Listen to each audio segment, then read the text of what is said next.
이 AV 몹 사건이 대체 무엇이고 어떤 점에서 이제 문제가 되고 있는지, 그리고 이 AV 몹 사건이 어디까지 조사가 진행이 되었고 앞으로는 어떻게 될 것으로 생각되는지, 이런 것들을 한번 다뤄볼 생각이고요. 그렇게 유통되는 촬영물 중에는 아동 청소년 성착취물, 즉 이제 아청물이 또 포함되어 있을 수도 있습니다. 시청하고 이용한 사람 입장에서 말씀을 드릴게요. 해당 사이트에서 어떤 불법 촬영물이나 아청물을 시청을 했다라고 하면은 그 자체로 이제 시청죄로 처벌이 됩니다.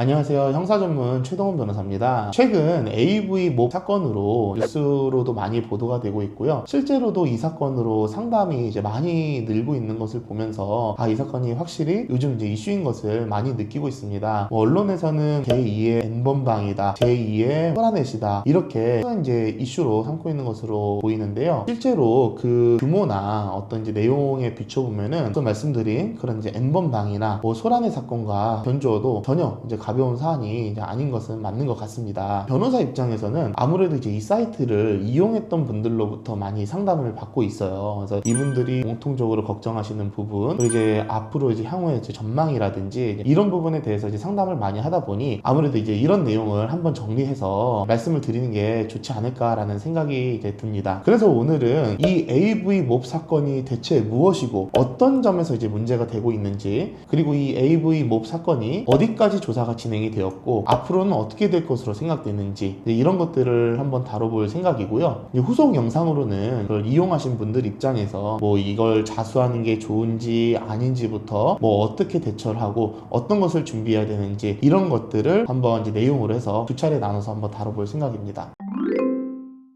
이 AV 몹 사건은 우선 작년인 2025년 12월 17일에 JTBC에서 이제 단독으로 보도를 하면서 세상에 알려지게 됐어요. 회원제로 이제 운영되고 있는 사이트라고 하고요. 그 사이트에는 그 회원들이 올린 성적인 컨텐츠들이 유통되고 있는데, 문제는 그 이용자들의 아내라든지 여자친구 같은 굉장히 가까운 사람들의 성적인 사생활을 담은 그런 컨텐츠들을 이제 불법으로 올리고 유통하고 서로 공유하고 있었다라는 거죠. 또 이제 거기서 이렇게 게시글을 올리거나 어떤 글을 남긴다든지 하게 되면은 그런 활동 내역이 다 포인트로 전환이 되고, 또 그런 포인트로 또는 돈을 주고 충전을 한 그런 포인트로 유료 컨텐츠에 이제 접근을 할 수 있는 그런 구조로 사이트가 이제 운영이 되고 있었다라고 합니다. 이 사건이 최초 보도될 이제 25년 12월 17일을 기준으로 이야기해보면 당시 게시글 수는 이제 60만 건, 가입 회원 수는 54만 명이라고 하고요. 유료 결제 건수도 이제 8,000회가 넘는다라고 해요. 그러면 이 AV 몹 사이트를 이용했을 때 뭐가 문제가 되는지 그것부터 하나하나 짚고 넘어가 볼게요. AV 몹 사이트에서 유통되는 그런 어떤 컨텐츠들은 당연히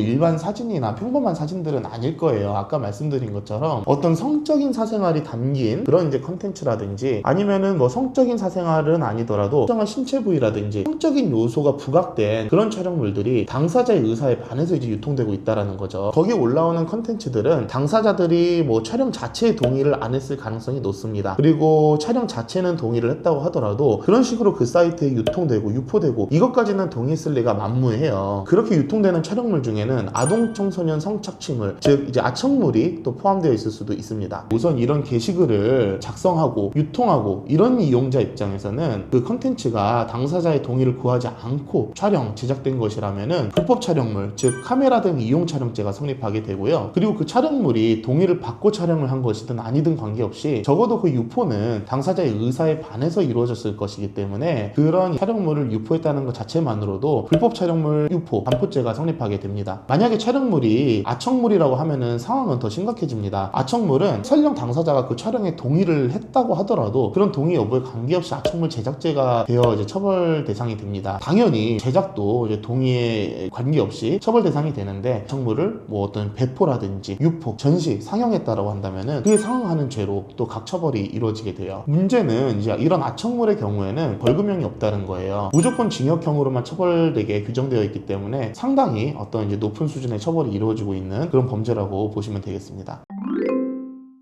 이번에는 이런 그런 게시글을 올리고 촬영물 유포하고 이런 쪽이 아닌 그렇게 이제 올라온 게시글을 시청하고 이용한 사람 입장에서 말씀을 드릴게요. 해당 사이트에서 어떤 불법 촬영물이나 아청물을 시청을 했다라고 하면은 그 자체로 이제 시청죄로 처벌이 됩니다. 성폭력 처벌법에서는 불법 촬영물 시청죄를 규정해서 처벌을 하도록 하고 있고요. 그 다음에 아동청소년 성보호법에서는 아청물 시청죄를 규정하여 처벌하도록 규정하고 있습니다. 만약 이런 촬영물을 단순히 시청한 게 아니고 다운로드까지 하게 됐다면은 그때는 이제 소지죄로 처벌받게 됩니다. 불법 촬영물 소지죄, 아청물 소지죄로요. 특히 아청물의 경우에는 단순히 소지 또는 심지어 시청만 해도 벌금형이 없어요. 무조건 1년 이상의 징역형에 처하도록 규정하고 있기 때문에 이런 부분에 대해서 문제가 된다고 한다면 중죄가 성립하는 그런 사안으로 보시는 게 맞습니다. 그러면 이 AV 몹 사이트에 대한 수사가 어디까지 이루어지고 있느냐, 이거는 사실 보도된 내용을 기준으로 판단을 할 수밖에 없어요. 알려진 내용에 따르면 현재 이제 경기 남부청에서 요 수사를 진행을 하고 있고요. 적어도 이제 경기 남부청은 AV 몹 사이트에 대한 서버를 확보하는 데까지는 이제 나아갔다라고 알려져 있습니다. 이 서버가 확보되어 있다라는 게 되게 중요한 부분인데요. 이 서버가 있다라고 한다면은 그 이용자의 어떤 계정이나 그 이용자의 계정 정보도 당연히 확보가 되어 있을 것이고요. 어떤 IP로 몇 시에 어느 게시글에 이제 접속을 했는지 그런 부분까지 접속 정보가 로그 형태로 남아있기 때문에 이런 부분까지 확보가 되어 있다라고 보시면 맞을 것 같습니다. 더 나아가서 어떤 게시물을 시청했는지 여부뿐만이 아니고 다운로드를 했다라고 한다면 어느 IP로 언제 어떤 콘텐츠를 다운로드 했는지, 그리고 결제를 했다라고 한다면 어느 계정으로 얼마만큼 몇 번이나 얼마에 걸쳐서 결제를 했는지 그런 결제 내역에 대한 정보도 그 서버 안에 다 있으리라고 생각이 됩니다. 이렇게 서버가 확보가 되면서 수사의 타겟이 운영진뿐만이 아니고 이용자들에 대해서도 아주 확대가 되었다라고 해요. 아까 말씀드린 것처럼 워낙 이용자 수가 많기 때문에 아직은 그 수사 대상이 되는 이용자의 범위를 선별하고 있는 단계일 것이라고 생각을 합니다. 하지만 결국 경찰청이 일정한 기준, 어디까지 수사를 하고 어느 이용자까지 입건을 할지 그 기준이 서게 되면은 그때부터는 본격적으로 소환 통보라든지 압수수색이 시작될 것이라고 생각이 되고 있고요. 그렇게 그 기준에 맞는 이용자들을 하나하나씩 이제 조사하리라는 점에 대해서는 이제 전혀 어렵지 않게 예상이 되는 것 같습니다. 그렇다면 과연 어디까지 수사 대상이 오를 것인가, 과연 내가 수사 대상이 될 것인가, 이 부분이 또 중요한 부분일 것이라고 생각이 됩니다. 우선 가입 회원자 수가 54만 명이라고 해요. 그러니까 이 숫자가 현실적으로 전부 입건되어서 수사 대상이 되리라고 보는 것은 현실적으로 좀 불가능하지 않나, 그런 생각이 듭니다. 실제로 과거 N번방이나 박사방 사건이 터졌을 때도 모든 이용자나 모든 이제 활동자가 다 수사선상에 올랐던 것은 아니에요. 아무리 이제 남부경찰청에서 청단 단위로 수사를 한다라고 하더라도 결국은 이 사건에 투입될 수사관의 수는 제한적이고 그 수사관이 이 사건을 모두 다 처리하기에는 물리적으로 분명히 한계가 있기 때문에 일정한 기준으로 수사 범위를 확정하고 그 기준에 부합하는 이용자들을 수사 대상으로 삼을 가능성이 높다고 생각합니다. 이제 이거는 제 사견인데요. 단순한 가입자나 단순 이용자는 수사 대상이 되기는 어렵지 않을까라는 생각을 해봅니다. 물론 이제 서버가 확보가 되었고 아까 말씀드린 것처럼 그 서버에는 언제 어느 IP로 접속을 해서 어느 게시글을 받는지까지 확인을 할 수가 있을 거예요. 기술적으로 이제 그것이 불가능한 건 아닌데요. 그렇지만 경찰이 어떤 A라는 사람을 수사 대상으로 삼고 이 사람이 뭐 몇 날 며칠에 어느 IP로 어느 게시글에 접속한 사실까지는 알아냈다라고 칩시다. 그렇다고 하더라도 그걸 시청한 이용자 입장에서는 여러 가지 항변할 거리들이 있어요. 가장 우선 떠오르는 것은 그 IP로 접속한 것은 이제 내가 아니다 라는 기본적인 항변이 있을 수도 있고요. 심지어는 뭐 내가 어떤 이제 영상인지 모르고 들어갔던 건 맞지만 그 영상물을 확인하자마자 바로 이제 뒤로 가기로 화면을 껐다, 뭐 이제 이런 식으로 항변을 할 수도 있는 것이고요. 이런 항변이 먹혀들 만한 것이냐 아니냐를 말씀을 드리는 게 아니에요. 결국은 이제 하나하나 그런 항변을 하기 시작하고 수사기관은 또 그 항변에 맞지 않는 다른 이제 반박 논거를 찾기 위해서 수사를 하다 보면은 이거는 뭐 수년 아니면 십수년이 걸려도 영원히 끝나지 않을 사건이라는 거죠. 그렇기 때문에 이제 수사 인력과 수사 기관이라는 그런 물리적인 한계상 단순 이용자나 단순 시청자는 수사선상에서 제외되지 않을까, 이제 그렇게 생각을 합니다.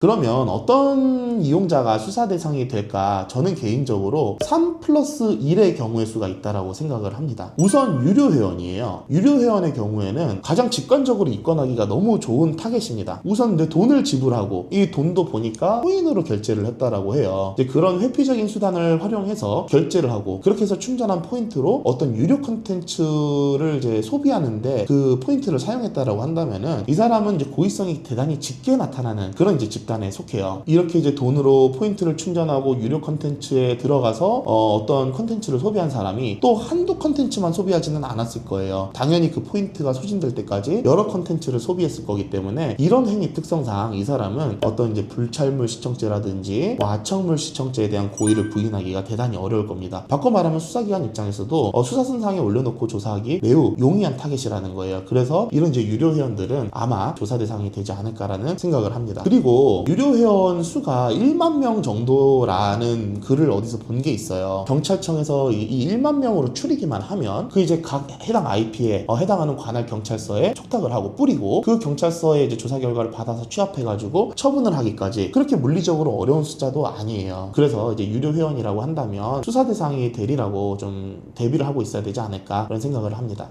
두 번째는 컨텐츠를 다운로드한 이용자예요. 이렇게 컨텐츠를 다운로드한 사람들은 뭐 기간이나 횟수나 방법이나 그 컨텐츠의 내용에 관계없이 수사 대상에 오를 가능성이 매우 높아요. 왜냐하면 그 다운로드는 아까 말씀드렸다시피 뭐 불찰물 소지죄라든지 아청물 소지죄가 성립하는 사안이어서 그 자체로 이제 중한 범죄이기도 하지만 기본적으로 수사기관 입장에서는 이렇게 소지한 촬영물이 언제든지 다른 사람에게 유포되고 유통될 가능성을 걱정하지 않을 수가 없어요. 그런 가능성을 차단하기 위해서라도 수사기관 입장에서는 소지 혐의가 있는 사람들에 대해서는 수사선상에 올려놓고 수사를 개시할 가능성이 높습니다. 그리고 이런 경우에는 소환 통보 방식으로 조사가 이루어지기보다는 어느 날 불시에 주거지로 압수수색이 행해질 가능성이 높아요. 왜냐면 당신 소지죄로 입건이 되었으니 몇 날 며칠까지 어느 경찰서로 출석하세요 라고 미리 통지를 하게 되면은 이 사람은 증거를 인멸하기 위해서 뭐 전자정보 매체를 뭐 훼손하거나 그럴 수도 있겠지만 이런 것들을 다른 데 백업해둘 수도 있다라는 거죠. 그렇게 이제 백업된 파일들은 또 이 사건이 다 끝나고 나서도 계속 유통되고 유포되어서 인터넷에 영원히 박제되는 그런 상황이 생길 수도 있기 때문에 수사기관 입장에서는 어느 날 불시에 지내는 곳을 이제 급습하여 출수색 절차를 진행할 가능성이 높다고 생각이 됩니다. 이렇게 다운로드한 소지 혐의자뿐만이 아니고 업로드를 한 사람도 당연히 수사선상에 오를 가능성이 높습니다. 같은 이유에서예요. 업로드한 사람은 기본적으로 가지고 있기 때문에 업로드를 한 거예요. 거기다가 이 사람은 실제로 유포까지 했단 말이에요. 소지자를 단순히 그 죄뿐만이 아니고 향후에 이제 잠재적인 유통 가능성까지 고려해서 압수수색을 했던 것이니만큼 실제로 유포를 한 사람이 있다고 한다면 이 사람은 언제든지 유포할 가능성이 있다라고 볼 가능성이 매우 높습니다. 그렇기 때문에 이런 이제 유포자에 대해서도 당연히 어느 날 불시에 급습하는 식으로 압수수색이 진행될 가능성이 높다고 생각이 됩니다. 그러면 이제 그 플러스 1은 뭐냐? 이거는 이 사건 자체로는 이제 인지가 되지 않았지만 별건으로 조사하는 과정에서 이 사건이 인지가 되는 경우를 한번 생각을 해봤습니다. 이게 무슨 말이냐면 예를 들어서 이 사건으로는 수사 대상에 오르지 않았어요. 그런데 핸드폰이나 노트북으로는 이 AV 몹 사이트에 가입을 해서 또는 이제 접속을 해서 어떤 컨텐츠를 시청했다라는 말이죠. 그리고 그 핸드폰으로 예를 들어서 다른 사건으로 누군가를 불법 촬영하여 이 사건이 입건이 됐다라고 쳐보자고요. 그렇다면 일반적인 수사 방식으로는 그 문제 촬영에 쓰인 그 휴대폰을 디지털 포렌식 기법으로 수사를 할 거예요. 그 휴대전화에 저장된 전자정보를 전부 이제 이미징 떠서 거기서 이제 관련 혐의를 찾아내는 그런 수사를 진행을 한다라는 얘기인 거죠. 그러다가 이 AV 몹 사이트에 가입해서 어떤 이제 시청을 한 컨텐츠가 튀어나올 수도 있는 거예요. 별건으로. 그렇게 되면은 이 사건으로 입건된 건 아니었지만 다른 사건으로 조사를 받는 과정에서 이 사건에 대한 혐의가 추가로 인지가 될 수는 있다. 이런 점도 한번 생각을 해봤습니다.